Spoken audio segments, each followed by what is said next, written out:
숨이 멎는 그 찰나에 무엇이 보일지 생각해 보셨습니까? 평생을 착하게 살았다고 자부했는데 왜 지옥의 풍경부터 보인다고 하는 걸까요? 오늘 그 두려움의 실체와 해결책을 모두 공개합니다. 여러분, 사람은 누구나 죽습니다. 이것은 부처님도 성인도 그 누구도 피해간 적이 없는 진실입니다. 그런데 우리는 죽음을 준비하는데 단 하루도 쓰지 않은 채 평생을 보냅니다. 밥상을 어떻게 차릴까, 자식을 어떻게 키울까, 노후를 어떻게 보낼까는 치열하게 고민하면서도 이 몸이 멈추는 그 순간에 대해서는 눈을 감아버립니다. 그 외면이 바로 두려움의 뿌리입니다. 오늘 법문의 주제는 육도윤회입니다. 부처님께서 설하신 생명이 죽음 이후에 걷게 되는 6갈래의 길입니다. 많은 분들이 윤회라는 말을 들으면 어렴풋이 알면서도 낯설어 하십니다. 죽으면 어디로 가는가?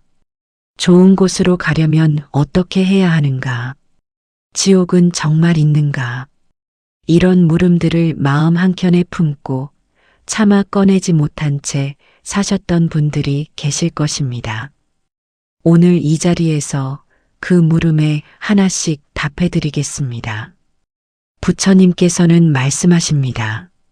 죽음은 끝이 아니라고. 이 몸은 낡은 옷처럼 벗어두는 것이고 마음은 새 옷을 찾아 다시 길을 나선다고 설하십니다. 그 길이 어디로 이어지는가는 이 생에서 어떤 마음으로 살았는가에 달려 있습니다. 지옥도 극락도 결국 마음이 만들어가는 길이라는 것입니다. 이 가르침을 오늘 끝까지 들으시면 죽음을 맞이하는 그 순간의 당혹감이 조금은 가벼워지실 것입니다. 무엇을 두려워하는지 알게 되면 두려움 자체가 힘을 잃습니다. 오늘 법문은 9개의 챕터로 구성되어 있습니다. 죽음의 문턱에서 마주할 첫 번째 진실부터 시작하여 지옥과 아기와 축생의 세계를 살피고 인간도와 아수라도를 거쳐 마지막에는 극락과 천상의 길이 어떻게 열리는지를 차례로 안내해 드립니다.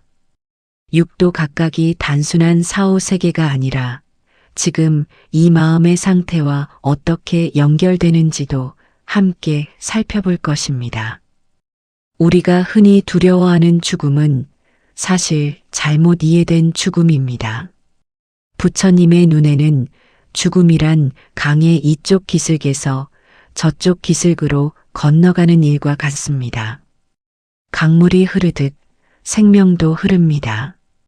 멈추는 것이 아니라 방향을 바꾸는 것입니다.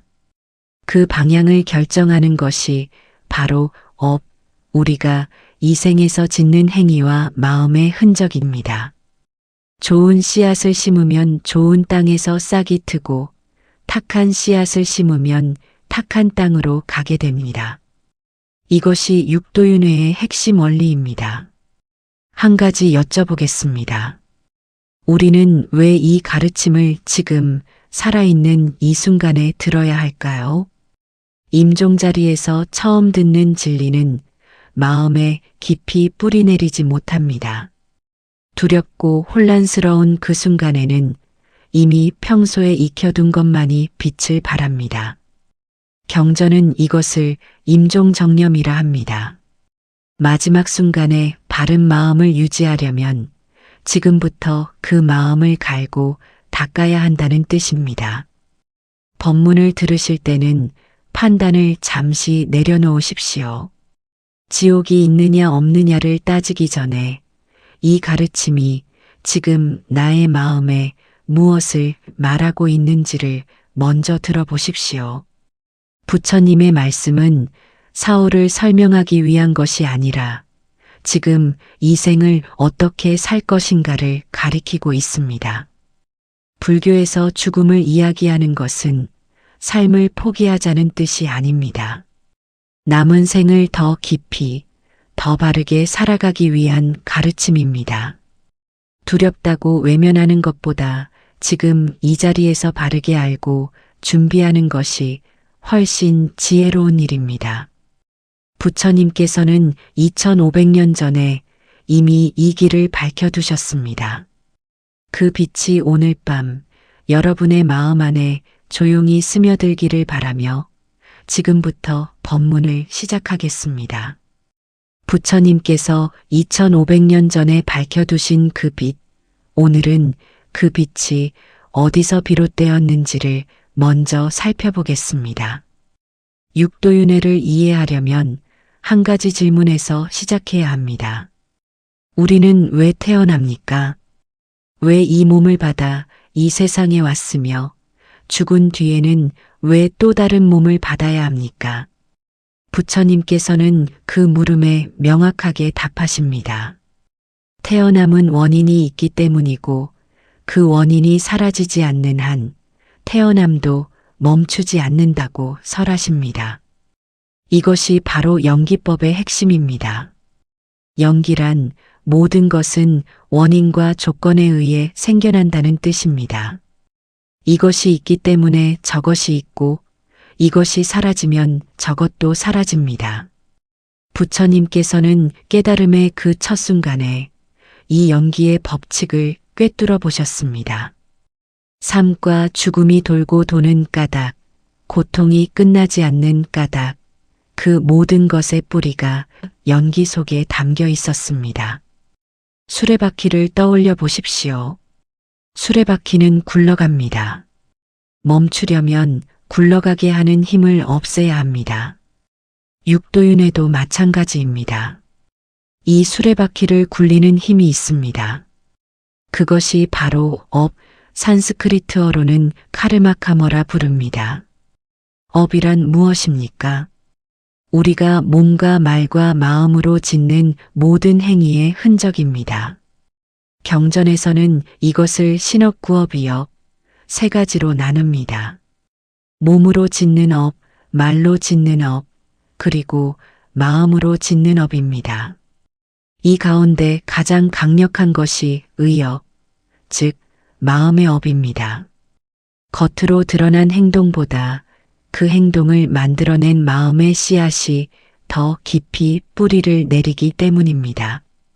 여기서 한 가지 오해를 짚어드려야겠습니다. 업을 단순한 상벌 제도로 이해하시는 분들이 계십니다.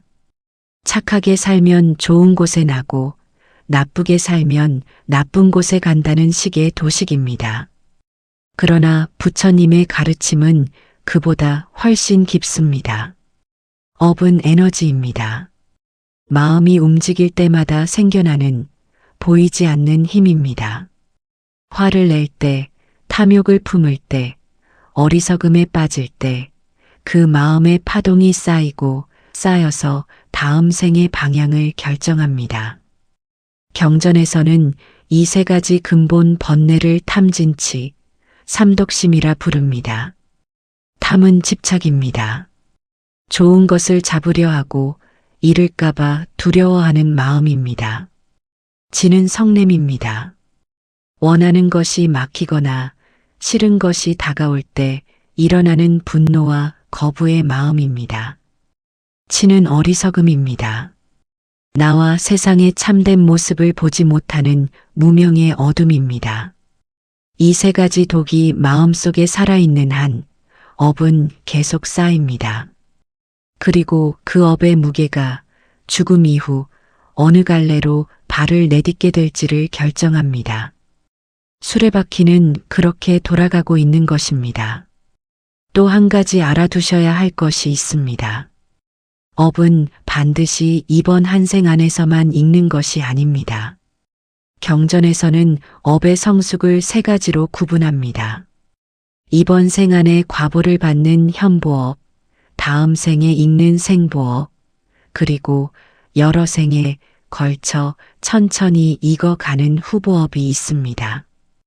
우리가 이번 생에서 겪는 일들이 지금 이 생의 행동만으로 설명되지 않는 이유가 여기에 있습니다.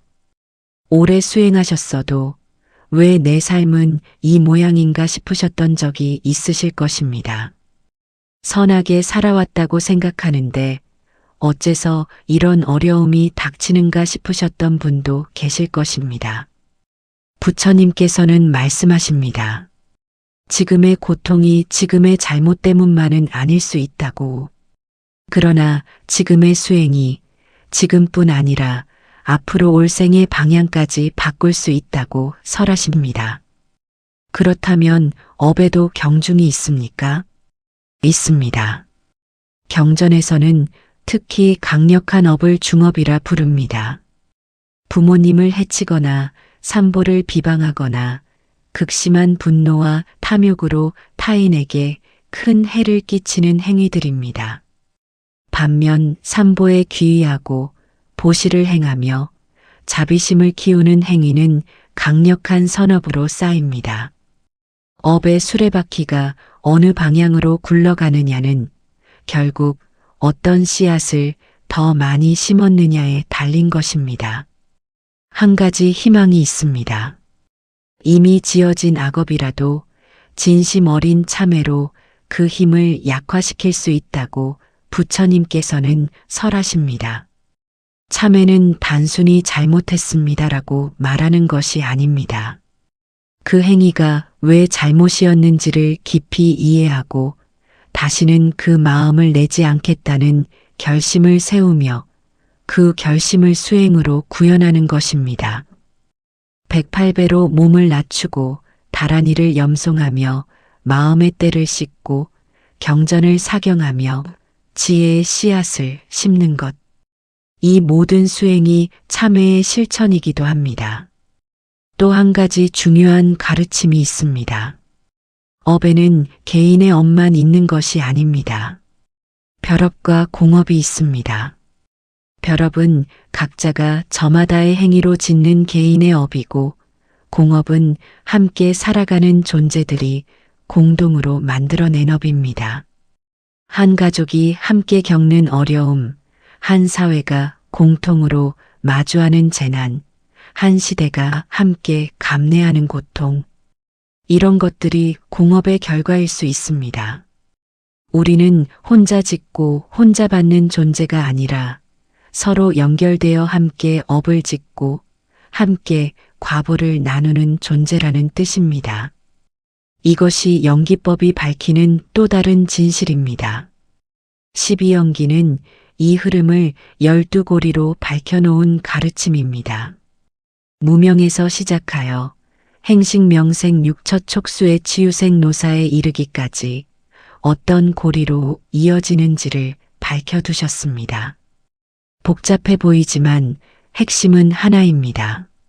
무명이 사라지면 그 뒤에 줄지어 붙은 모든 고통의 고리도 함께 풀린다는 것입니다. 실타래의 첫 매듭을 풀면 나머지가 차례로 풀리듯이 경전은 이미 그 답을 품고 있었습니다. 우리는 업의 노예가 아닙니다. 업을 짓는 주체이기도 하지만 그 흐름을 바꿀 수 있는 존재이기도 합니다. 탐진치 삼독이 업의 불씨라면 개정의 사막이 그 불을 끄는 물입니다. 계율을 지키고 마음을 고요히 하며 지혜를 밝히는 수행이 바로 업의 수레바퀴를 멈추어 가는 길입니다. 여기에 한 가지를 더 말씀드리겠습니다. 임종시에 마지막으로 일어나는 마음을 임종일념이라 합니다. 평생 쌓아온 업의 흐름이 가장 강하게 드러나는 순간입니다. 그 마지막 마음이 어떤 상태에 있느냐에 따라 다음 생의 첫걸음이 결정됩니다. 그래서 부처님께서는 평소의 수행을 강조하십니다. 임종 자리에서 갑자기 마음을 고요히 하려 해도 평소에 닦아두지 않으면 그 순간에 흔들립니다. 지금 이 순간 부처님 명호를 부르고 경전을 읽고 108염주를 굴리는 것이 바로 그 마지막 순간을 위한 준비입니다. 여러분이 매일 아침 저녁으로 합장하고 염주를 굴리며 부처님 명호를 부르는 것은 단순한 의식이 아닙니다. 그 하나하나가 탐진치의 씨앗 대신 청정한 씨앗을 심는 행위이며 임종일념을 밝게 유지하기 위한 가장 실질적인 준비입니다. 오늘 이 법문을 듣고 계신 것도 그 자체로 하나의 선업입니다. 부처님의 가르침을 가까이 하고 진실을 알려는 마음을 내는 것 자체가 이미 수레바퀴의 방향을 조금씩 바꾸어 가고 있는 것입니다. 그렇다면 그 수레바퀴는 실제로 어떤 모습일까요? 지옥 도하기도 축생도 인간도 아수라도 천상도 6갈래의 길. 이 각각의 세계가 어떤 마음의 상태와 연결되어 있는지를 다음 챕터부터 하나씩 살펴보겠습니다. 지옥도와 극락도 6갈래의 길. 그런데 우리는 죽은 뒤에 곧바로 그 길 중 하나로 들어서는 걸까요? 경전은 그렇지 않다고 말합니다. 이 몸을 떠난 뒤에도 다음 생으로 들어서기 전까지 머무는 시간이 있습니다. 그 시간을 불교에서는 중음이라 부릅니다. 중음이란 이 생과 다음 생의 사이를 뜻합니다. 이 생은 이미 끝났고 다음 생은 아직 시작되지 않은 그 사이. 그 사이에 존재하는 의식의 상태를 중음신이라 합니다. 티베트 불교 전통에서는 이것을 바르도바도라고 부르며 경전에 상세하게 기록해 두었습니다. 이 중음의 기간이 최대 49일이라고 전해집니다. 49제는 바로 이 가르침에 근거합니다. 49일이라는 숫자는 방편입니다. 모든 이가 정확히 49일을 머무는 것은 아닙니다. 어떤 이는 더 짧게, 어떤 이는 더 길게, 업의 성숙 정도에 따라 다음 생으로 나아가는 시기가 달라집니다. 그러나 경전에서 49일을 강조하는 까닭은 이 기간이 망자가 방향을 결정하는 가장 중요한 시간이기 때문입니다. 중음신의 상태는 우리가 살아있을 때의 경험과 전혀 다릅니다. 눈도 귀도 없습니다. 피부로 느끼는 감각도 사라졌습니다. 그러나 의식은 오히려 더 또렷합니다. 살아있을 때보다 훨씬 예민하고 훨씬 빠르게 반응합니다. 경전에서는 이 시기의 의식이 살아있을 때의 7배에 달한다고 전합니다. 생각해 보십시오. 몸의 무게와 감각에 묶여 있을 때는 보이지 않던 것들이 몸에서 벗어나자 한꺼번에 밀려오는 것입니다. 이 상태에서 중음신은 다양한 빛과 형상을 경험합니다. 눈부신 빛도 보이고 두려운 형상도 나타납니다. 아름다운 것도 무서운 것도 그 모든 것이 마치 실제하는 것처럼 펼쳐집니다. 중음신의 상태를 좀 더 구체적으로 살펴보겠습니다. 경전에서는 중음신이 몸은 없지만 몸이 있는 것처럼 느낀다고 전합니다. 배고픔도 목마름도 없습니다. 잠도 자지 않습니다. 한 곳에서 다른 곳으로 이동하는 것도 생각만 하면 됩니다. 이것이 일견 자유로워 보일 수 있으나 경전은 이것이 오히려 혼란의 원인이 된다고 가르칩니다. 익숙한 몸의 감각이 사라졌는데 의식은 여전히 살아있을 때의 습관으로 반응하려 하기 때문입니다. 어디에 있는지 알 수 없고 무엇을 해야 하는지도 알 수 없습니다. 그 혼란 속에서 업에 의해 만들어진 형상들이 하나씩 나타나는 것입니다. 그런데 부처님의 가르침은 여기서 결정적인 말씀을 하십니다. 그 모든 것이 내 마음의 투영이라고. 중음신이 경험하는 환영들은 외부에서 오는 것이 아닙니다. 평생 동안 쌓아온 업의 에너지가 몸이 사라진 뒤에 의식의 표면으로 떠오르는 것입니다. 탐욕이 강했던 이에게는 탐욕의 형상이 나타나고 분노가 깊었던 이에게는 분노의 형상이 나타납니다.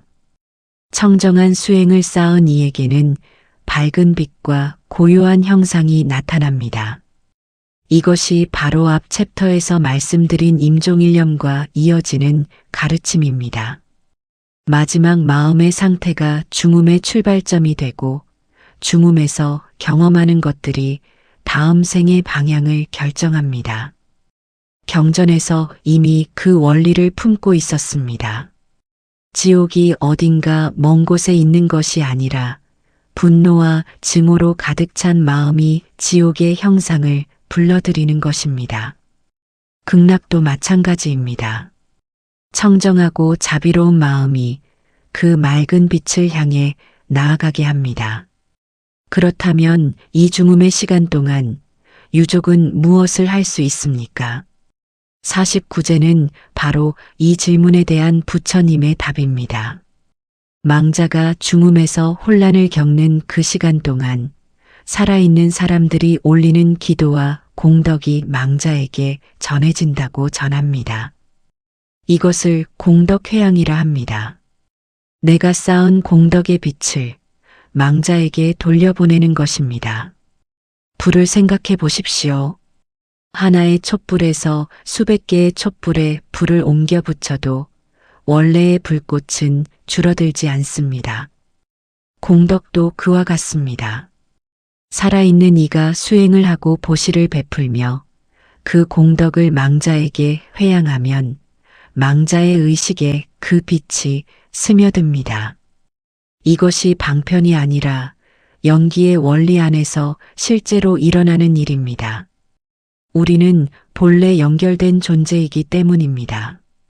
49제를 7일 단위로 지내는데도 깊은 뜻이 있습니다. 경전에서는 중음신이 7일마다 한 번씩 다음 생으로 나아갈 기회를 맞이한다고 전합니다. 그 기회에 바른 방향을 잡지 못하면 다시 7일을 더 중음에 머뭅니다. 그렇게 최대 7번의 기회 49일이 지나면 업의 힘에 이끌려 다음 생으로 들어서게 됩니다. 7일마다 제를 올리는 것은 바로 그 결정적인 순간마다 망자에게 공덕의 빛을 보내주기 위한 것입니다. 유족이 주의해야 할 것도 있습니다. 망자가 떠난 뒤에 지나치게 슬퍼하며 통곡하는 것은 중음신의 의식의 집착과 혼란을 더할 수 있다고 경전은 전합니다. 망자는 이미 이 세계와 이별을 준비하고 있는데 남은 이들의 강렬한 슬픔이 그 의식을 이쪽으로 잡아당기기 때문입니다. 슬픔을 억지로 참으라는 뜻이 아닙니다. 슬픔은 당연한 것입니다. 그러나 그 슬픔을 기도로, 수행으로, 공덕으로 바꾸어 망자를 위해 회양하는 것이 더 큰 사랑이라는 뜻입니다. 49제 기간 동안 경전을 독송하고 부처님 명호를 염하며 보시와 공덕을 쌓는 것은 이 까닭입니다. 형식이 아닙니다. 중음에서 혼란스러워하는 망자의 의식에 밝은 방향을 가리켜주는 등불을 켜는 일입니다. 법당 앞에서도 고요해지지 않는 마음 때문에 스스로를 탓하셨던 분들이 계실 것입니다. 먼저 세상을 떠나신 분을 위해 아무것도 해드리지 못했다는 죄스러운 마음을 안고 계신 분도 계실 것입니다. 부처님의 가르침은 그 마음에 말씀하십니다. 지금 이 순간의 기도도 늦지 않았다고. 공덕의 회양은 49일이 지난 뒤에도 그 인연이 이어지는 한 계속될 수 있다고 설하십니다. 한 가지 더 말씀드리겠습니다. 중음신은 혼란 속에서도 익숙한 것을 찾습니다. 평생 동안 자주 떠올렸던 기억, 자주 불렀던 이름, 자주 행했던 수행. 그것들이 중음에서도 의식의 표면에 떠오릅니다. 평소에 부처님 명호를 자주 불렀던 이는 중음에서도 그 명호가 의식 속에 울려 퍼집니다. 그 소리가 혼란 속의 중음신에게 방향을 알려주는 것입니다. 경전에서는 특히 갑작스럽게 세상을 떠난 이들의 경우 중음에서의 혼란이 더 클 수 있다고 전합니다. 사고나 급병으로 예상치 못한 죽음을 맞이한 이는 자신이 이미 세상을 떠났다는 사실을 받아들이는데 더 오랜 시간이 걸릴 수 있습니다. 익숙한 집을 맴돌거나 사랑했던 이들 곁을 떠나지 못하는 경우도 있다고 합니다. 그래서 경전은 말합니다. 그 혼란의 순간에 가장 필요한 것이 부처님의 가르침이라고. 남은 이들이 함께 경전을 읽고 부처님 명호를 부르는 것이 그 의식에 닿아 혼란을 가라앉히는 힘이 된다고 설하십니다. 마음 한켠에 먼저 떠나보낸 분을 두고 계신 분들이 계실 것입니다. 충분히 해드리지 못했다는 그 마음이 지금 이 순간에도 무겁게 가라앉아 있으실 것입니다. 그 마음을 지금 이 자리에서 기도로 펼쳐 놓으십시오. 공덕의 회양은 늦지 않습니다. 인연은 이어져 있고 그 인연의 끈을 타고 기도는 반드시 닿습니다. 이것이 평소 수행이 중요한 가장 깊은 이유입니다. 지금 이 순간 여러분이 새기는 부처님의 가르침이 이 생뿐 아니라 중음의 시간에도 함께합니다. 수행은 이 몸이 살아있는 동안만의 일이 아닙니다. 몸을 떠난 뒤에도 그 마음의 습관이 의식을 이끌어갑니다. 그렇다면 중음시는 어떤 빛을 따라가야 하며 어떤 형상을 두려워하지 말아야 합니까? 그 육도의 각 세계가 어떤 마음의 상태와 연결되어 있는지를 다음 챕터에서 하나씩 살펴보겠습니다. 중음에서 혼란을 겪던 의식은 마침내 한자리 앞에 서게 됩니다. 경전과 불교 전통에서 오래전부터 전해 내려온 그 자리, 업경대 앞입니다. 업경대란 무엇입니까? 글자 그대로 풀면 업을 비추는 거울이 놓인 자리입니다. 이 거울 앞에 서면 살아있는 동안 지었던 모든 행위가 그대로 드러납니다. 숨길 수 없습니다. 감출 수도 없습니다. 몸짓 하나, 말 한마디, 마음속에서만 품었던 생각까지 모두 그 거울에 비쳐 나옵니다. 두려운 이야기처럼 들릴 수 있습니다. 그러나 이 가르침의 핵심은 공포가 아닙니다. 부처님께서는 이 가르침을 통해 전혀 다른 것을 말씀하십니다. 그 거울 앞에서 우리를 심판하는 존재는 아무도 없다고. 업경대를 보는 많은 분들이 심판자가 있다고 생각하십니다. 저승사자가 혹은 염라대왕이 공가를 따져 지옥과 극락을 결정한다고 여기십니다. 그러나 경전의 가르침은 그보다 깊습니다. 염라대왕도 지옥사자도 외부에서 온 처벌자가 아닙니다. 그들은 내 업이 만들어낸 형상입니다. 탐진치 삼독으로 가득 찬 마음이 그 독의 형상을 두려운 존재로 빚어내는 것입니다. 이것이 자업자득의 참뜻입니다. 자업자득을 단순히 뿌린 대로 거둔다는 상벌 원리로만 이해하면 가르침의 절반만 본 것입니다. 더 깊은 뜻은 이것입니다. 내가 지은 업이 내가 경험할 세계를 직접 만든다는 것. 지옥도 극락도 외부의 고정된 장소가 아니라 내 업의 에너지가 만들어내는 경험의 세계라는 것입니다. 심판하는 자도 처벌하는 자도 없습니다. 오직 내가 지었고 내가 거두는 것입니다. 염라대왕을 어떻게 이해해야 할까요? 불교 전통에서 염라대왕은 오랫동안 망자를 심판하는 존재로 그려져 왔습니다. 그러나 경전의 가르침을 깊이 들여다보면 염라대왕은 외부의 심판자가 아닙니다. 우리 마음 안에서 옳고 그름을 아는 그 지혜, 내가 잘못했을 때 스스로 느끼는 양심의 무게, 그것이 염라대왕의 본 모습입니다. 그래서 선한 삶을 살아온 이에게 염라대왕은 두렵지 않습니다. 반대로 탐욕과 분노와 어리석음으로 가득 찬 삶을 살아온 이에게는 그 양심의 무게 자체가 지옥의 형상으로 나타나는 것입니다. 업경대 앞에 선 의식이 느끼는 공포의 정체가 바로 여기에 있습니다. 그 거울에 비친 내 삶의 기록을 마주하는 것, 그 자체가 공포입니다. 누군가 벌을 내려서가 아닙니다. 내 삶이 그대로 드러나는 그 순간의 솔직함이 그동안 눈 감아왔던 것들을 한꺼번에 펼쳐 보이기 때문입니다.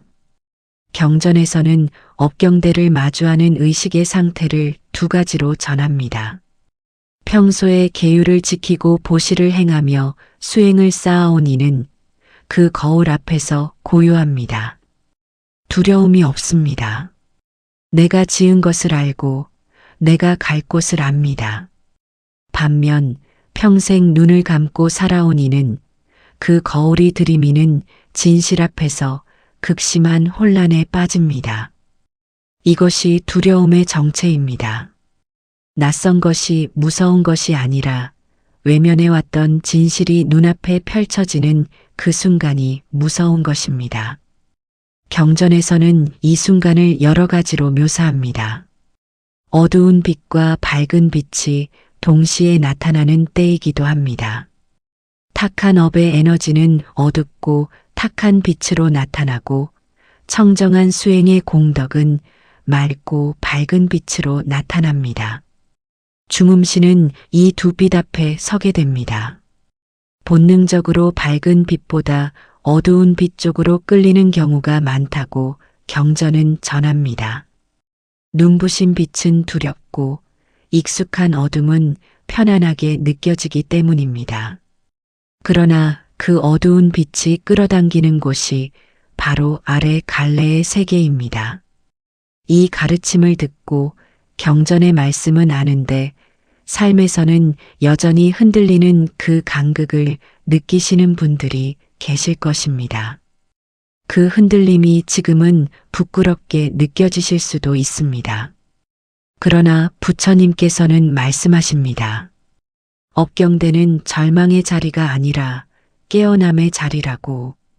내 삶을 있는 그대로 볼 수 있는 힘이 생겼을 때 비로소 방향을 바꿀 수 있다고 설하십니다. 그렇다면 지금 살아있는 이 순간에 무엇을 할 수 있습니까? 업경대 앞에서 당황하지 않으려면 지금부터 내 삶의 기록을 스스로 살펴야 합니다. 이것을 수행해서는 참회라 합니다. 참회는 과거를 후회하는 것이 아닙니다. 과거의 행위를 정면으로 바라보고 그 뿌리를 이해하며 앞으로의 방향을 결단하는 것입니다. 매일 저녁 하루의 못말 마음을 돌이켜 보십시오. 오늘 누군가에게 화를 냈다면 그 화의 뿌리가 탐인지 진인지를 살피십시오. 오늘 탐욕스러운 마음이 일었다면 그 마음을 보시와 나눔으로 돌려보십시오. 108배는 이 참회의 가장 강력한 수행 가운데 하나입니다. 108번 절하는 것은 108가지 번뇌를 하나씩 내려놓는 행위입니다. 몸을 낮추는 것이 곧 아만을 낮추는 것이며 바닥에 이마를 대는 순간이 곧 탐진치를 땅에 내려놓는 순간입니다. 그 하나하나가 업경대의 빛을 내 삶의 기록을 조금씩 밝혀가는 행위입니다. 경전에서는 업경대에 비치는 삶의 기록을 밝히기 위한 구체적인 실천으로 십선계를 제시합니다. 몸으로는 살생하지 않고 훔치지 않으며 삿된 행위를 하지 않는 것, 말로는 거짓말하지 않고 이간질하지 않으며 거친 말과 꾸미는 말을 삼가는 것, 마음으로는 탐내지 않고 성내지 않으며 그릇된 생각을 갖지 않는 것, 이 10가지가 선업의 기준입니다. 반대로 이것을 어기는 것이 시박업이며 업경대에 탁하게 비치는 기록들입니다. 어렵게 들리실 수 있습니다. 그러나 이 10가지는 거창한 수행이 아닙니다. 오늘 하루하루를 참은 것, 오늘 하루 남의 물건을 탐내지 않은 것, 오늘 하루 따뜻한 말 한마디 건넨 것, 그 모든 작은 실천이 선업으로 쌓입니다. 또 한 가지, 입으로 짓는 업을 살피는 것이 중요합니다. 구업은 가장 빠르게 쌓이는 업 가운데 하나입니다.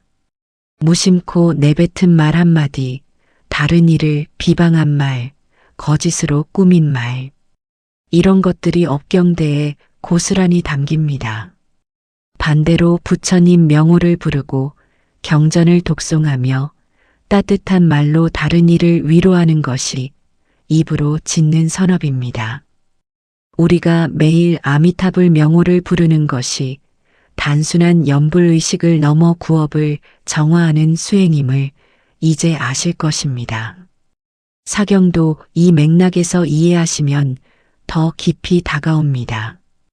경전을 손으로 한자 한자 베껴 쓰는 것은 몸과 마음과 입이 함께하는 삼업 정화의 수행입니다. 손으로 쓰면서 몸의 업을 닦고 눈으로 읽으면서 마음의 업을 밝히며 소리내어 읽으면 구업까지 함께 정화됩니다. 오늘 밤 반야심경이나 아미타경 한 편을 천천히 사경해 보십시오. 그 시간이 업경대에 빛을 내 삶의 기록을 맑게 닦는 시간이 됩니다. 수행으로 쌓은 공덕을 혼자 쥐고 있지 않는 것도 중요합니다. 회양은 내가 쌓은 공덕의 빛을 다른 존재들에게 돌려보내는 행위입니다. 모든 중생이 함께 업의 고통에서 벗어나기를 발언하는 것입니다. 수행을 마친 뒤에는 반드시 회양문을 외우십시오.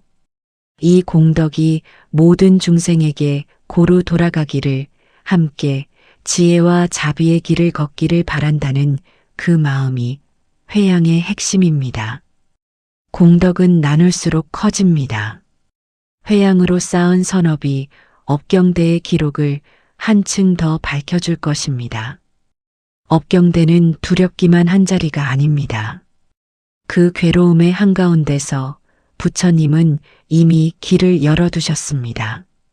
지금 이 순간 바르게 살고 수행하며 공덕을 쌓는 것이 그 거울 앞에서 당당하게 설 수 있는 유일한 준비입니다.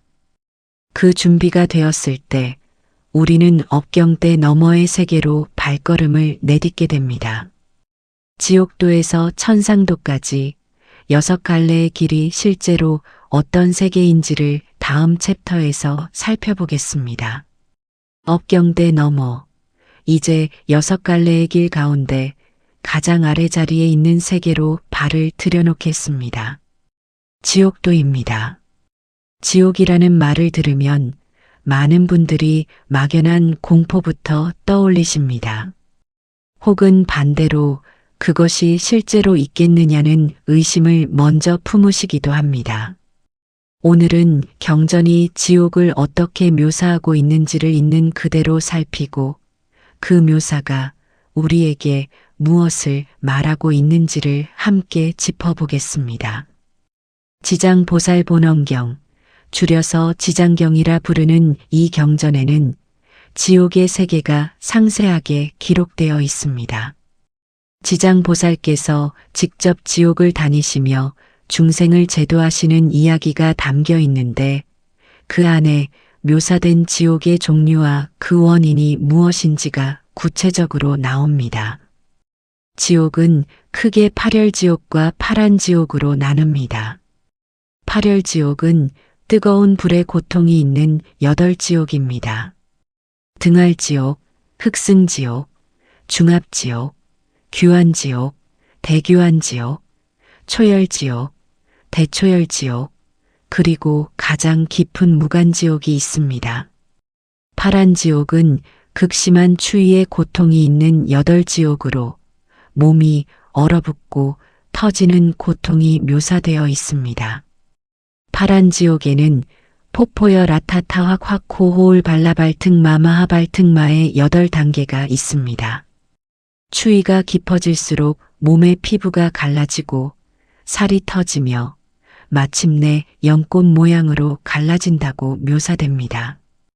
이름들이 낯설게 들릴 수 있습니다. 중요한 것은 이 형상이 상징하는 것입니다.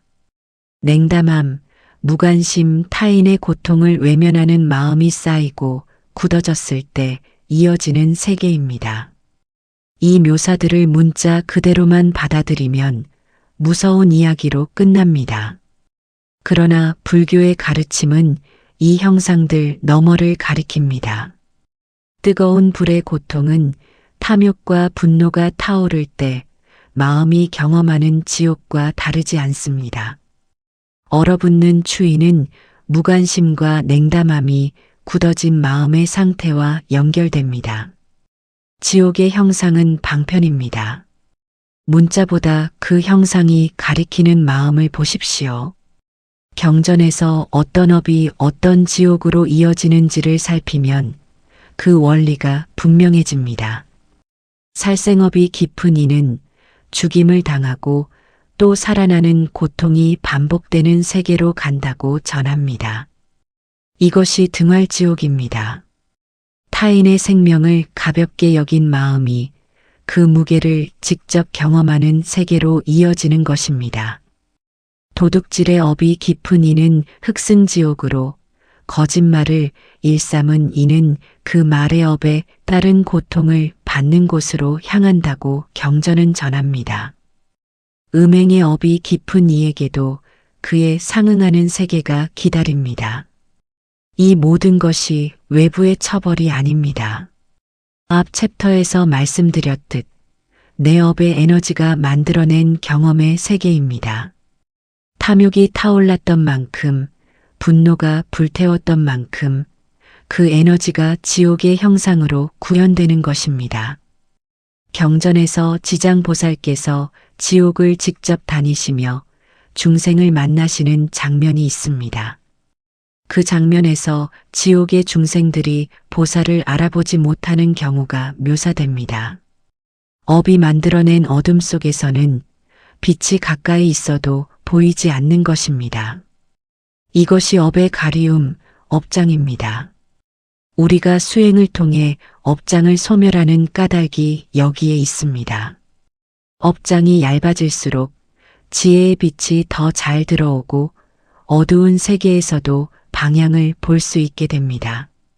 지장경에서는 지장보살 명호를 듣거나 형상을 보거나 경전을 독송하거나 공양을 올리는 것만으로도 지옥의 업을 가볍게 할 수 있다고 전합니다. 이것이 방편이 아니라 공덕의 에너지가 업의 에너지를 상쇄하는 연기의 원리 안에서 이루어지는 일입니다.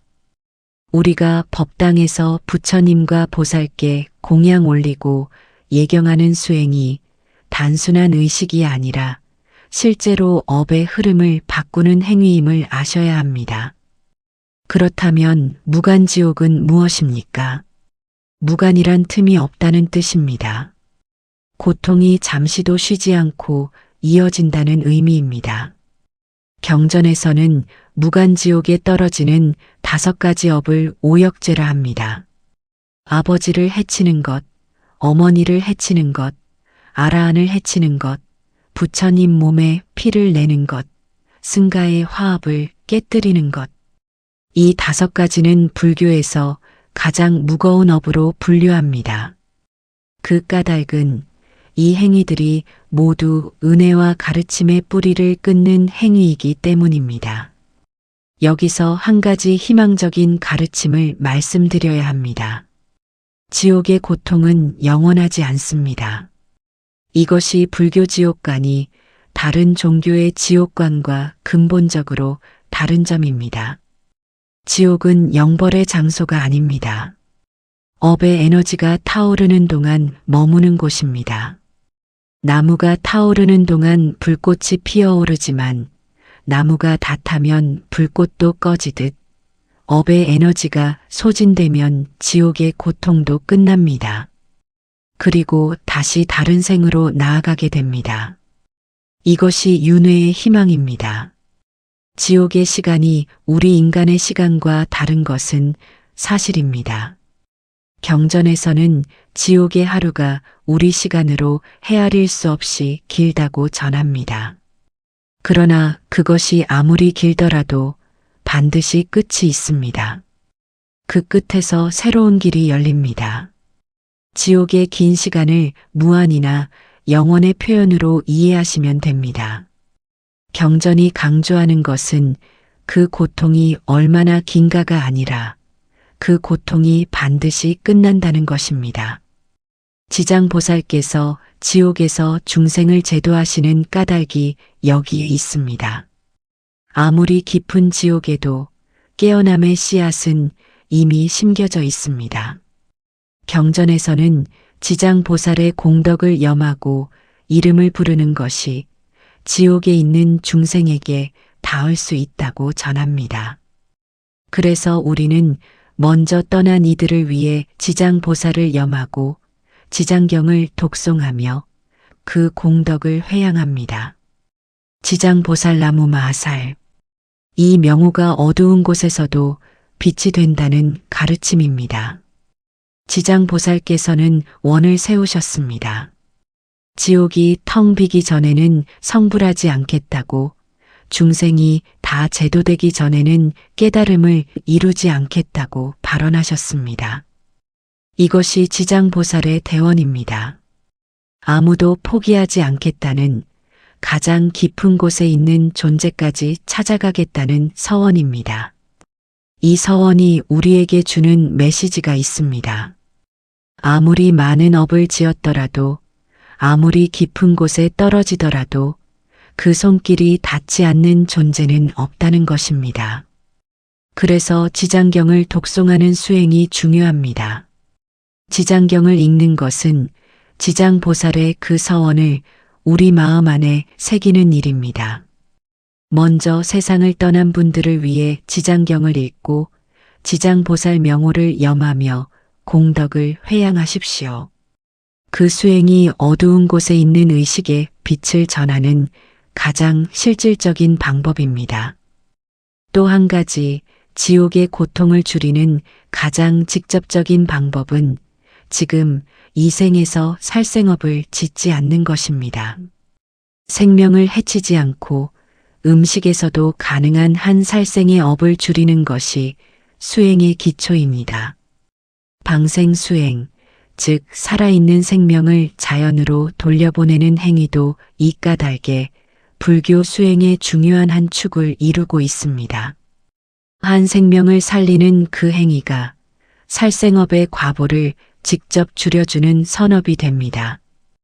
오래 수행하셨어도 마음이 뜻대로 되지 않는 날이 있으셨을 것입니다.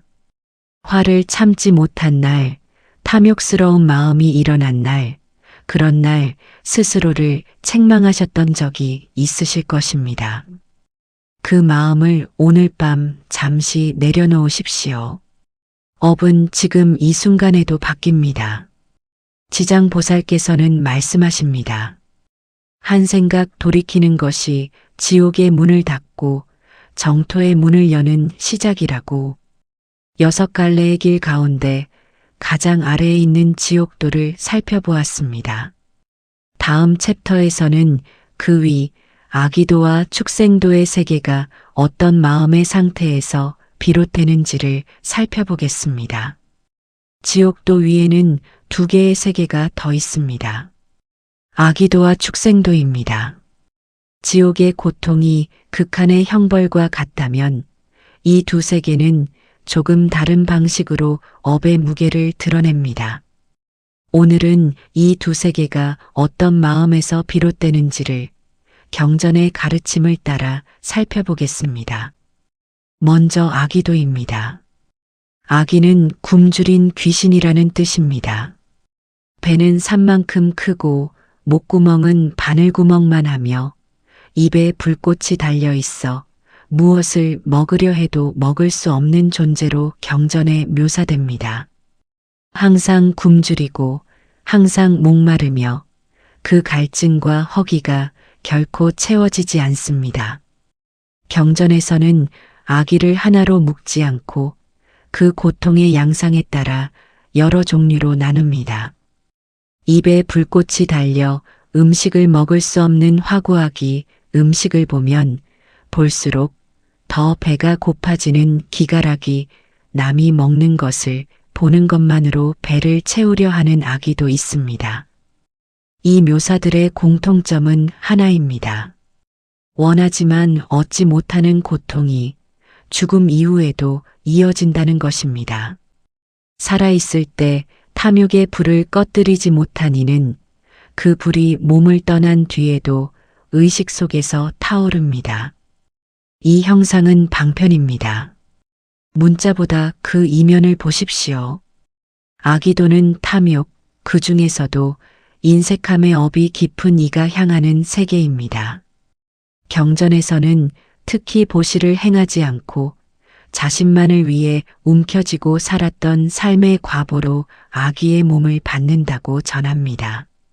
살아있을 때 가진 것을 나누지 않았고 남의 것을 탐냈으며 가질수록 더 가지려 했던 그 마음의 에너지가 죽음 이후에도 끝없이 원하지만 끝없이 채워지지 않는 세계로 이어지는 것입니다. 이것이 자업자득의 또 다른 얼굴입니다. 살아있을 때 나누지 않았던 이는 다음 생에서 나눔을 받지 못하는 존재로 태어납니다. 베풀지 않은 만큼 받지 못하는 것이 아니라 베풀지 않은 그 마음의 상태 자체가 아기의 세계를 만들어내는 것입니다. 경전의 말씀은 아는데 삶에서는 여전히 흔들리는 그 간극을 느끼셨던 분들이 계실 것입니다. 보시를 하고 싶은 마음은 있는데 막상 내 것을 내어놓으려 하면 손이 움츠러드는 경험을 하셨던 분도 계실 것입니다. 그 움츠러드는 마음이 바로 인색함의 씨앗입니다. 부처님께서는 말씀하십니다. 보시는 남을 위한 행위가 아니라 내 마음 안에 있는 그 씨앗을 뽑아내는 수행이라고 설하십니다. 아기도에서 벗어나는 길은 하나입니다. 보시를 행하는 것입니다. 경전에서는 아기를 위한 시식 수행이 전해집니다. 아기에게 공양을 올리고 회양하는 것이 아기의 고통을 조금이나마 가볍게 한다고 전합니다. 우리가 수륙제나 우란분제 같은 의식에서 아기에게 음식을 베푸는 것이 바로 이 까닭입니다. 우란분제는 목련존자가 아기도에 떨어진 어머니를 구하기 위해 부처님의 가르침에 따라 대중공양을 올린 데서 비롯된 수행입니다. 그 효력이 어머니를 아기도에서 구해내었다고 전합니다. 부모나 선조를 위한 기도가 그분들의 업의 무게를 실제로 가볍게 할 수 있다는 것입니다. 그리고 지금 이 생에서 여러분이 할 수 있는 가장 직접적인 수행이 있습니다. 매일 한 가지씩 나누는 것입니다. 물질이 아니어도 됩니다. 따뜻한 말 한마디, 진심 어린 미소 하나, 다른 이의 짐을 함께 들어주는 손길. 그것이 보시의 씨앗입니다. 그 씨앗이 쌓일수록 아기도의 인색함과는 정반대 방향으로 우리의 업이 쌓여갑니다. 이제 축생도를 살펴보겠습니다. 축생이란 짐승, 즉 동물의 세계입니다. 경전에서는 축생도같이 어리석음의 업이 깊을 때 향하는 세계라고 전합니다. 옳고 그름을 분별하지 못하고 본능과 욕구에만 끌려다니며 살았던 삶의 과보입니다. 축생의 세계는 단순합니다. 배고프면 먹고 위협받으면 도망가거나 싸우며 번식 본능을 따릅니다.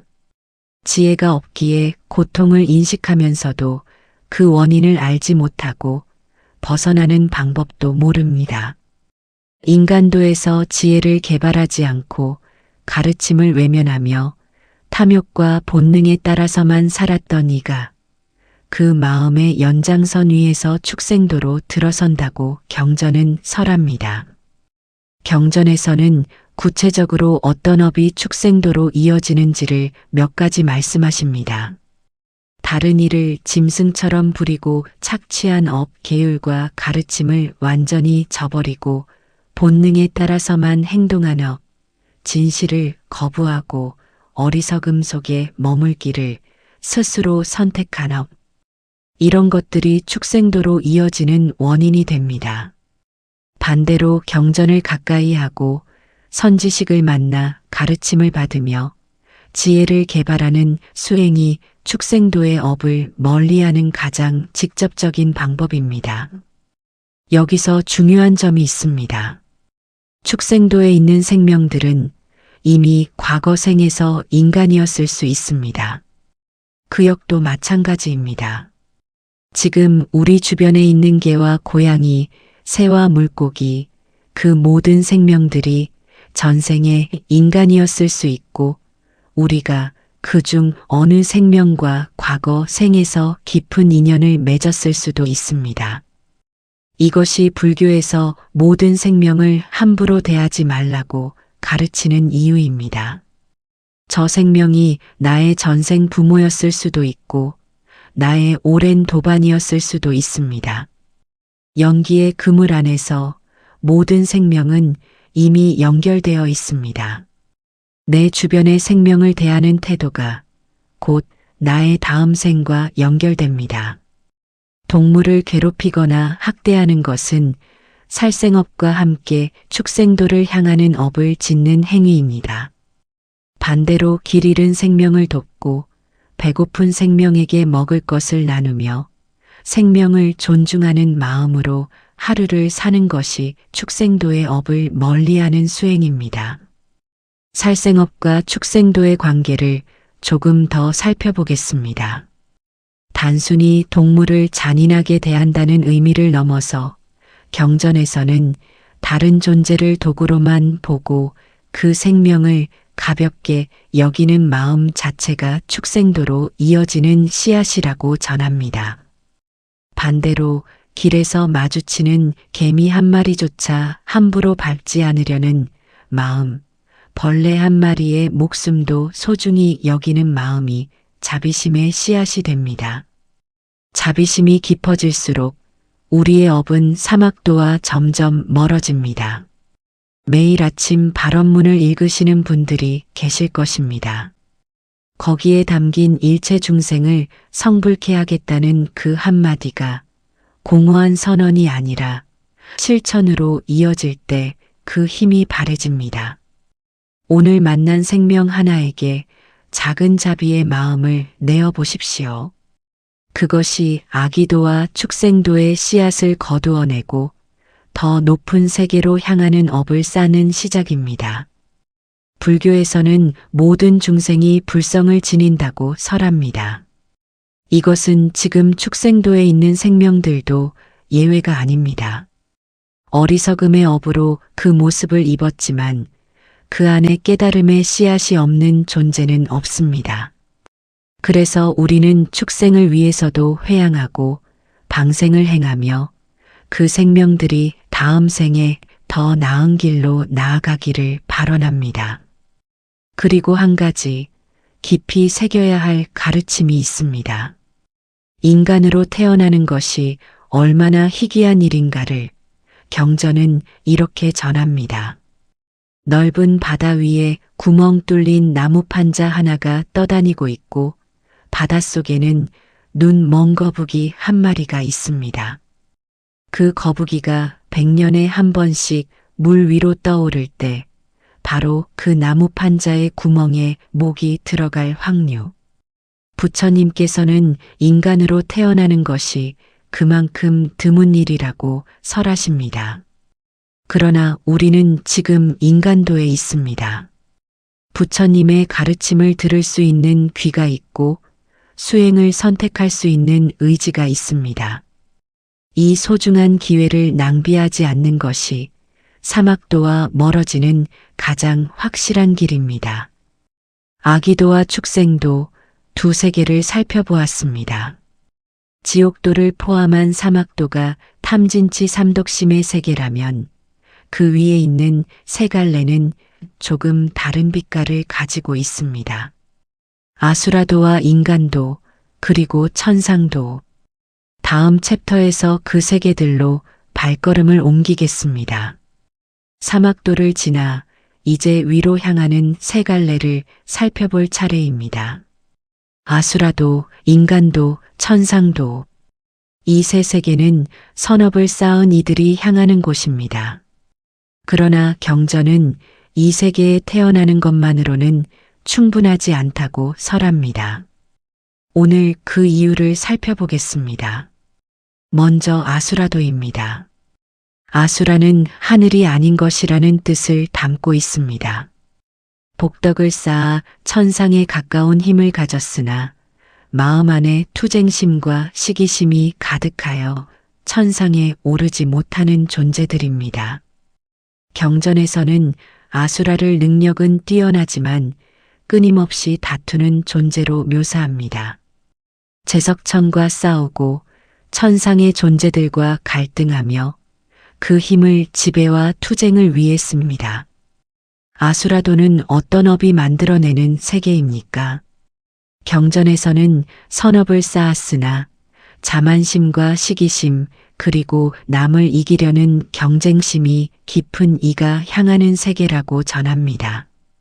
남보다 앞서야 하고 뒤지는 것을 참지 못하며 다른 이가 잘 되는 것을 보면 마음이 불편해지는 그 마음이 아수라도의 씨앗입니다. 아수라는 능력이 뛰어납니다. 그 능력이 선업을 쌓아 얻은 결과이기도 합니다. 그러나 그 능력을 쓰는 방향이 문제입니다. 다른 이를 제압하고 지배하는 데 쓰이는 힘은 결국 끝없는 다툼 속에서 아수라 스스로를 소진시킵니다. 이기더라도 편안하지 않고 이기지 못하면 분노가 끓어오릅니다. 아수라의 세계에는 평화가 없습니다. 그것이 아수라도의 가장 깊은 고통입니다. 지금 이 시대 아수라도는 먼 이야기가 아닙니다. 경쟁과 비교가 일상이 된 세상에서 아수라의 마음은 우리 안에도 쉽게 생겨납니다. 부처님의 이 가르침이 가리키는 것은 경쟁 자체가 나쁘다는 것이 아닙니다. 그 경쟁의 뿌리가 탐욕과 시기심인지 아니면 더 나은 이가 되고자 하는 정진의 마음인지를 살피라는 것입니다. 이제 천상도로 올라갑니다. 천상도는 육도 가운데 가장 높은 세계입니다. 보시를 행하고 계율을 지키며 선정을 닦은 공덕이 쌓인 이가 향하는 곳입니다. 경전에서는 천상을 욕계천, 색계천, 무색계천으로 나누며 각각 여러 단계가 있다고 전합니다.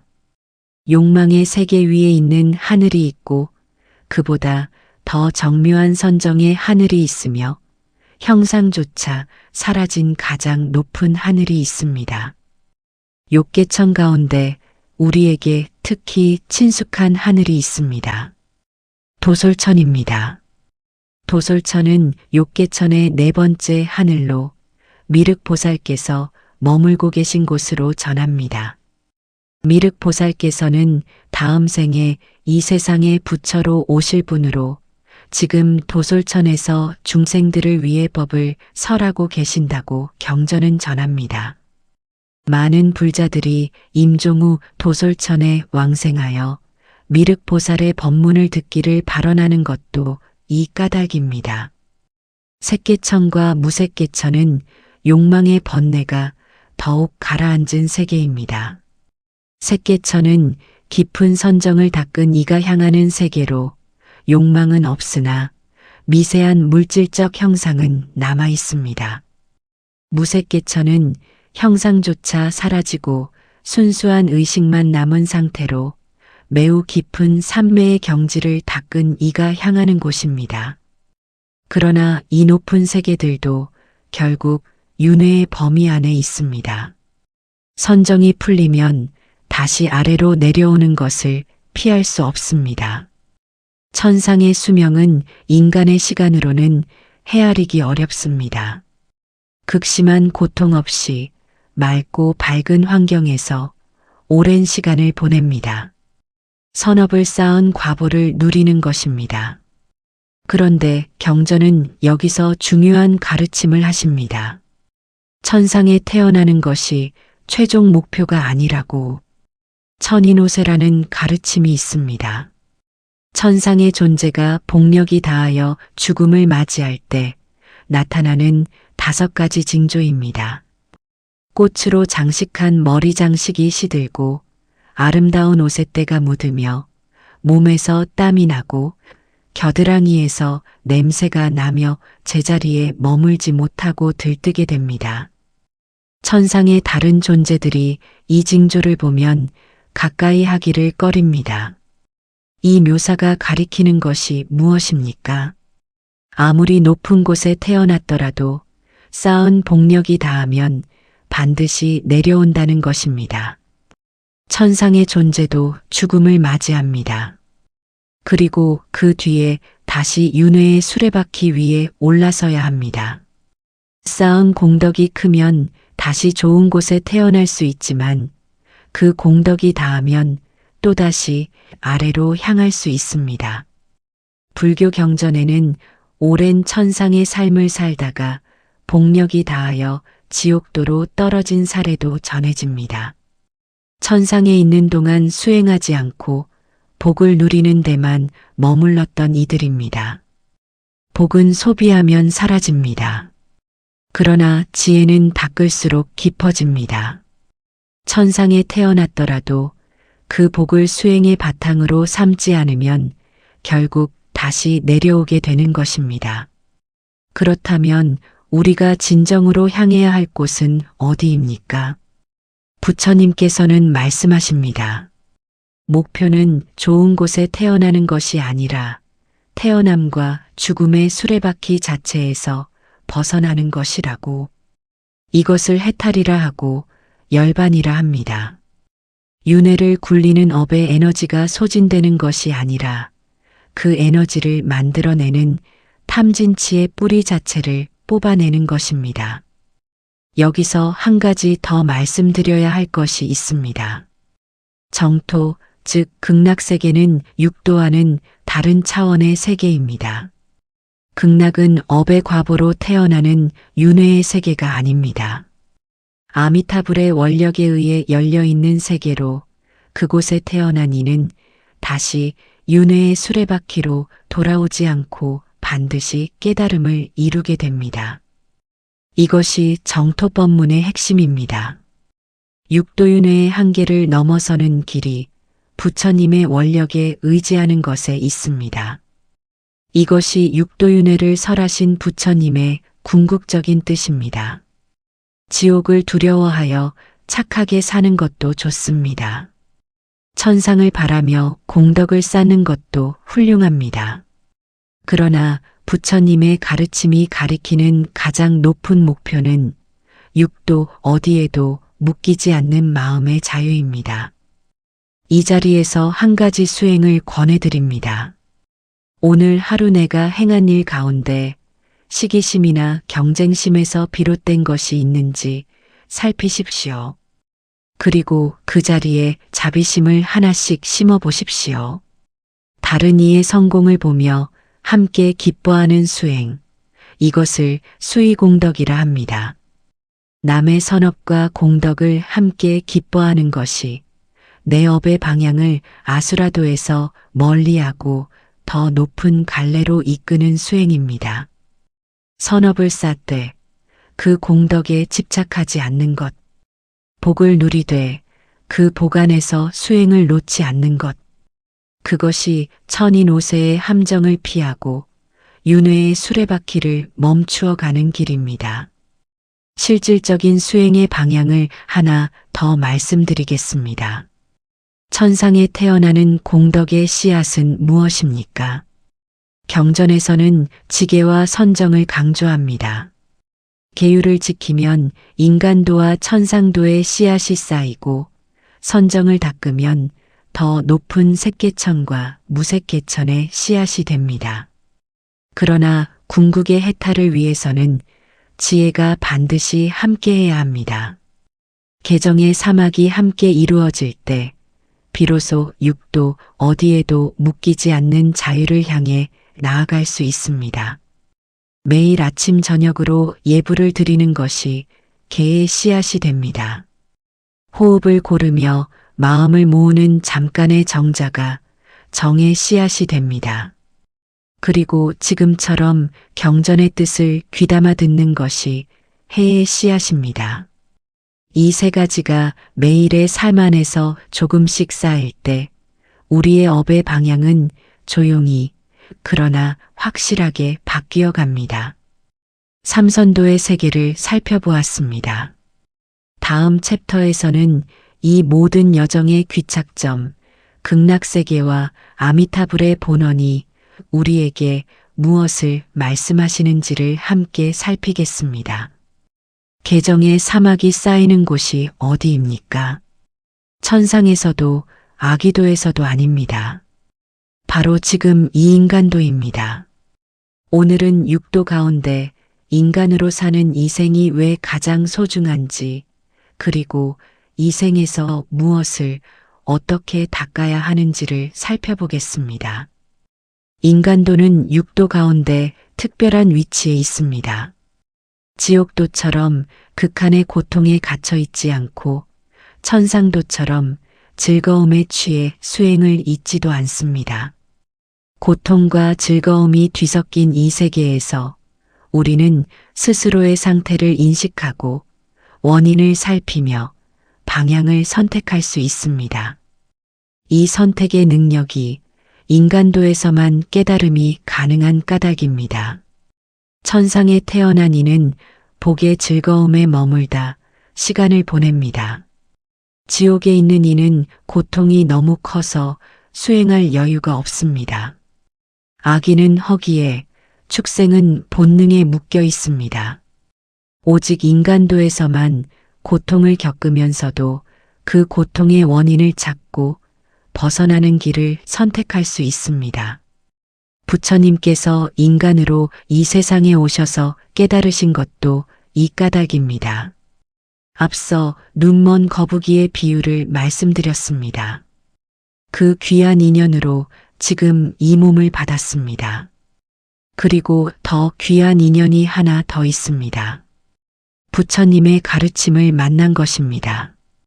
인간으로 태어나는 것도 드문 일이지만 그 인간의 삶 속에서 불법을 만나는 것은 더욱 드문 일입니다. 지금 이 법문을 듣고 계신다는 것이 그 귀한 인연의 증거입니다. 경전에서는 선지식을 만나는 것을 세 번째 희유한 인연으로 꼽습니다. 인간으로 태어나는 것이 첫 번째, 불법을 만나는 것이 두 번째, 바른 스승과 도반을 만나 함께 수행하는 것이 세 번째입니다. 이 세 가지 인연이 갖추어진 생을 사람들은 흔히 운이 좋다고 말합니다. 그러나 불교의 가르침은 말합니다. 운이 아니라 과거 생의 공덕과 원력이 만들어낸 인연이라고. 지금 이 자리에 함께하는 것이 이미 하나의 공덕입니다. 그렇다면 이 소중한 인간의 생 안에서 어떤 수행을 해야 합니까? 부처님께서는 사념처 수행을 설하셨습니다. 몸느낌 마음법, 이 네 가지를 있는 그대로 관찰하는 수행입니다. 이것이 심념처, 마음을 다스리는 근본 수행의 출발점입니다. 첫째, 신념처입니다. 이 몸을 있는 그대로 바라보는 것입니다. 이 몸이 부정하며 항상하지 않으며 내가 아님을 깊이 들여다보는 수행입니다. 몸에 대한 집착이 줄어들수록 죽음 앞에서의 두려움도 줄어듭니다. 매일 아침 잠에서 깨어날 때 이 몸이 오늘 하루를 허락받았음을 알아차리는 것이 신념처의 시작입니다. 둘째, 수념처입니다. 느낌을 있는 그대로 알아차리는 것입니다. 즐거운 느낌, 괴로운 느낌, 그 어느 쪽도 아닌 느낌. 그 느낌이 일어날 때 즉시 반응하지 않고 잠시 바라보는 것입니다. 즐거움이 오면 집착하고 괴로움이 오면 밀어내려는 그 반응이 업의 씨앗입니다. 느낌을 알아차리고 잠시 머무는 것이 탐욕과 분노의 씨앗을 심지 않는 수행입니다. 셋째, 심념처입니다. 마음의 상태를 알아차리는 것입니다. 지금 이 순간 탐욕이 있는 마음인지, 분노가 있는 마음인지, 어리석음이 있는 마음인지를 있는 그대로 봅니다. 마음을 알아차리는 것만으로 그 마음의 힘이 약해집니다. 불이 있다는 것을 알아야 끌 수 있듯이 번뇌를 알아야 번뇌를 다스릴 수 있습니다. 넷째, 법념처입니다. 모든 현상을 무상고무아의 원리로 바라보는 것입니다. 이것이 지혜의 씨앗입니다. 좋은 것도 나쁜 것도 모두 지나갑니다. 집착할 것도 두려워할 것도 없습니다. 이 진실을 있는 그대로 보는 것이 법념처입니다. 사념처 수행이 거창하게 들릴 수 있습니다. 그러나 이것은 특별한 장소나 시간이 필요하지 않습니다. 밥을 먹을 때 이 느낌을 알아차리는 것, 화가 날 때 지금 화가 나고 있다고 인식하는 것, 잠들기 전 오늘 하루 마음의 상태를 돌아보는 것. 이 모든 것이 사념처의 실천입니다. 염불 수행도 이 맥락에서 이해하시면 더 깊이 다가옵니다. 아미타불 명호를 부르는 것은 마음이 다른 곳으로 흘러가지 않도록 하나의 자리에 붙잡아 두는 수행입니다. 명호를 부르는 그 순간 탐욕도 분노도 잠시 멈춥니다. 그 멈춤이 사념처의 심념처, 즉 마음을 알아차리는 수행과 다르지 않습니다. 염불하면서 동시에 지금 내 마음이 어디 있는지를 살피십시오. 명호와 마음이 하나로 모이는 그 순간이 선정의 시작입니다. 보시와 지게, 인욕의 공덕이 사후에 어떻게 나타나는지도 말씀드리겠습니다. 보시는 탐욕의 씨앗을 뽑아냅니다. 탐욕의 씨앗이 줄어든 만큼 아기도의 인력이 약해집니다. 지게는 못말 마음의 업을 청정하게 합니다. 계율이 지켜질수록 업경대에 비치는 기록이 밝아집니다. 인욕은 분노와 원망의 씨앗을 태웁니다. 참음이 깊어질수록 지옥의 불꽃이 가까이 오지 못합니다. 인욕의 수행을 조금 더 구체적으로 말씀드리겠습니다. 누군가 내게 상처를 주는 말을 했을 때 즉시 반응하지 않고 세 호흡만 쉬어보십시오. 그 세 호흡 안에서 지금 분노가 일어났다고 알아차리는 것이 수념처이고 이 분노를 일으킨 원인이 무엇인가를 살피는 것이 법념처입니다. 인욕은 억누르는 것이 아닙니다. 반응하기 전에 알아차리는 것입니다. 그 알아차림의 간격이 넓어질수록 업의 씨앗이 줄어듭니다. 부처님께서는 인욕을 갑옷에 비유하십니다. 갑옷을 입은 군사는 화살을 맞아도 상처를 입지 않습니다. 인욕의 마음을 갖춘 이는 비방과 모욕이 날아와도 업의 상처를 입지 않습니다. 그 화살들이 지나가면 갑옷을 입은 이는 멀쩡하지만 화살을 쏜 이는 악업의 씨앗을 스스로 심은 것입니다. 이 세 가지 공덕이 쌓인 이는 죽음의 문턱에서 밝은 빛을 향해 나아갈 수 있습니다. 중음의 혼란 속에서도 오랫동안 익혀온 수행의 기억이 의식을 붙잡아 줍니다. 임종정념이 맑게 유지됩니다. 이 생이 가장 소중한 이유는 이 생이 가장 긴 생이기 때문이 아닙니다. 이 생에서 방향을 바꿀 수 있기 때문입니다. 그 방향을 가리키는 길이 팔정도입니다. 바른 견해, 바른 생각, 바른 말, 바른 행위, 바른 생계, 바른 노력, 바른 알아차림, 바른 집중. 이 8갈래의 바른 길이 육도, 윤회의 수레바퀴에서 벗어나는 가장 구체적인 지침입니다. 오늘 이 법문을 듣는 것이 정견의 씨앗이고 이 가르침을 삶에서 실천하려는 마음이 정사유의 시작입니다. 지금 이 순간 마음을 내어 보십시오. 하루에 한 번 사념처의 눈으로 자신을 바라보는 시간을 가져보십시오. 그 하루하루가 쌓여 삶의 방향이 바뀌고 죽음 이후의 길이 열립니다. 구체적인 일과를 권해드립니다. 아침에 눈을 뜨면 새 호흡과 함께 오늘 하루의 서원을 세우십시오. 오늘 하루 탐욕을 줄이고 성냄을 참으며 어리석음을 밝히겠습니다. 낮에는 다른 이와 만날 때마다 수념처로 자신의 느낌을 살피십시오. 저녁에는 108염주를 굴리며 하루를 돌아보고 잘못된 것이 있으면 참회하며 회향문을 외우십시오. 이 3가지 시간이 하루 안에 자리를 잡으면 그것이 곧 개정의 사막이 일상 속에 녹아드는 것입니다. 이제 이 법문이 마지막 챕터를 향해 나아갑니다. 지옥도에서 천상도까지 6갈래의 여정을 함께 걸었습니다. 마지막 챕터에서는 이 모든 가르침이 우리에게 말하고자 하는 단 하나의 진실을 전해드리겠습니다. 지옥도에서 천상도까지 6갈래의 길을 함께 걸었습니다. 이제 그 여정의 끝에서 처음에 드린 질문으로 돌아가겠습니다. 숨이 멎는 그 찰나에 무엇이 보일 것인가?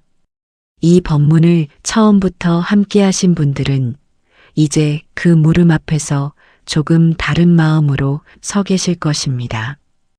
오늘 이 마지막 챕터에서는 2분 보살의 원력이 어떻게 우리를 이 6갈래의 길에서 건져내는지를 살펴보겠습니다.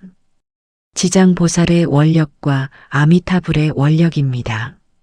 지장보살은 지옥의 문 앞에서 중생을 기다리십니다. 아무리 깊은 업을 지었더라도 지장보살의 이름을 한 번이라도 들은 이는 그 공덕의 씨앗이 의식 안에 심긴다고 경전은 전합니다. 지장보살의 서원은 이것입니다.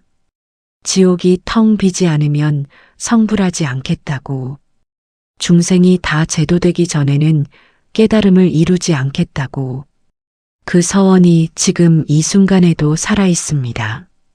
지장보살나무 마살. 이 명호가 어두운 갈림길에 서 있는 이의 등불이 됩니다. 아미타불은 극락세계에서 우리를 맞이할 준비를 하고 계십니다. 아미타불의 48원 가운데 제18원이 있습니다. 극락왕생을 바라는 중생이 지심으로 10번만 명호를 불러도 반드시 극락에 태어나게 해주겠다는 원력입니다. 이것을 십념왕생의 가르침이라 합니다. 단 10번의 연불로 극락에 간다는 것이 너무 쉬운 이야기처럼 들릴 수 있습니다. 여기서 지심이라는 2글자를 주목하십시오. 마음의 밑바닥에서 우러나오는 간절함입니다. 흉내내는 10번이 아니라 온 마음을 다한 10번입니다. 그리고 그 간절한 10번의 연불이 가능하려면 평소에 수행이 쌓여 있어야 합니다. 임종의 순간에 처음으로 부처님을 부른다는 것은 평생 만나지 못한 분의 이름을 급히 외치는 것과 같습니다. 평소에 연불을 쌓아온 이의 10번은 그 마음 전체가 부처님을 향해 있는 10번입니다. 그것이 십념왕생의 진의입니다. 극락세계는 어떤 곳입니까? 아미타경에서는 극락을 이렇게 묘사합니다.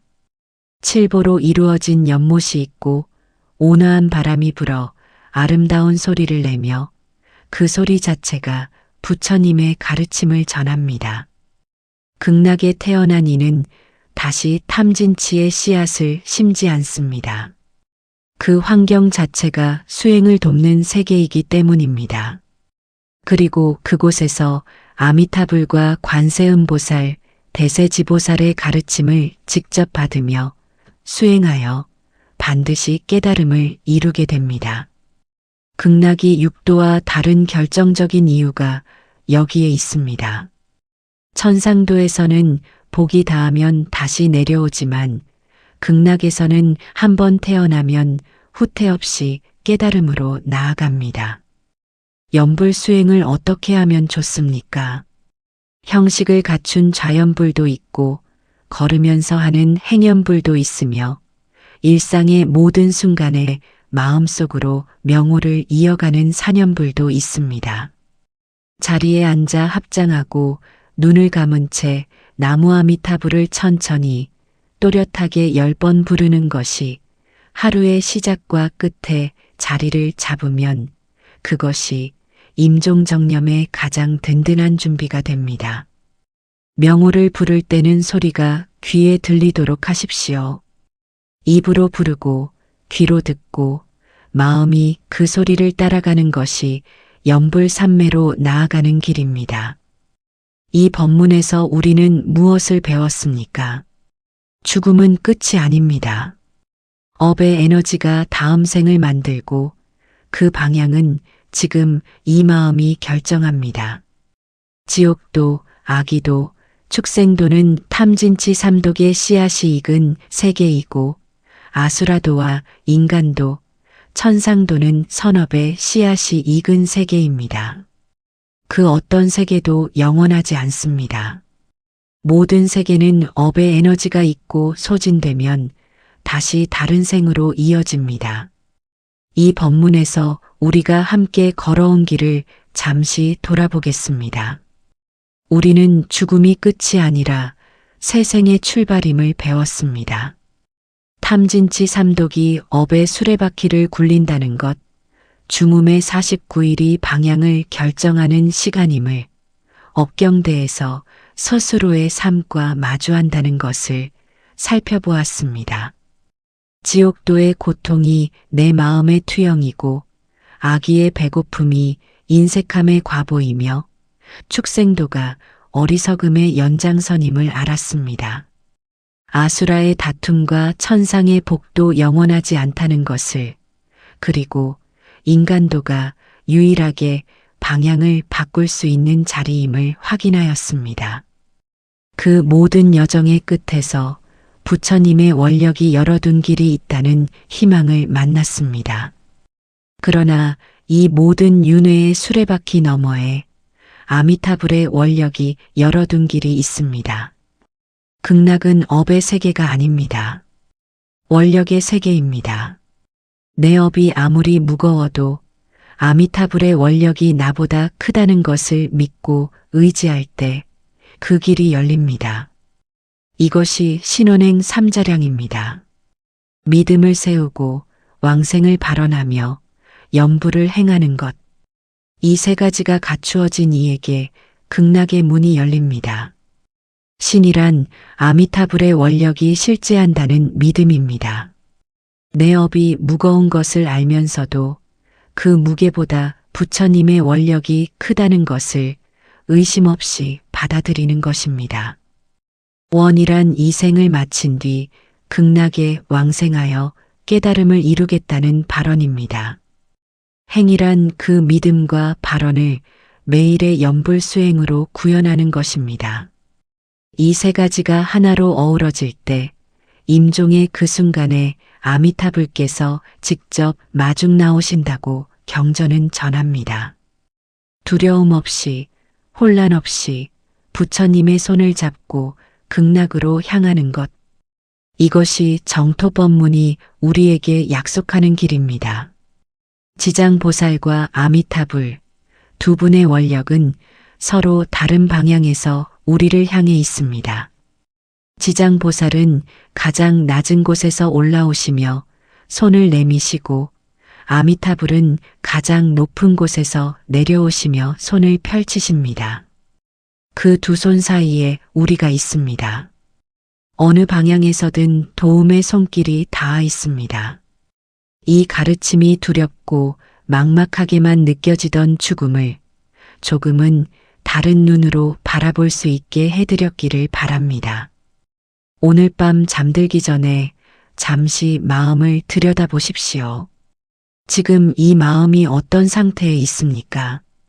원망이 가득합니까? 두려움이 앞서 있습니까? 아니면 고요한 감사함이 있습니까? 지옥도 극락도 결국 지금 이 마음이 만들어가는 세계입니다. 이 진실을 오늘 이 법문에서 가장 먼저 말씀드렸고 이 마지막 자리에서 다시 한번 전합니다. 마음이 만든 것이기에 마음으로 바꿀 수 있습니다. 부처님께서는 그 가능성을 2500년 전에 이미 열어두셨습니다. 오늘 밤 잠들기 전에 한 가지만 실천해 보십시오. 눈을 감고 새 호흡을 고른 뒤 나무아미타불을 10번 부르십시오. 10번을 다 부르고 나서 이 공덕을 먼저 세상을 떠나신 분들과 모든 인연 있는 이들에게 회양하십시오. 이 연불의 공덕이 모든 중생에게 돌아가기를 함께 극락왕생하기를 발언합니다.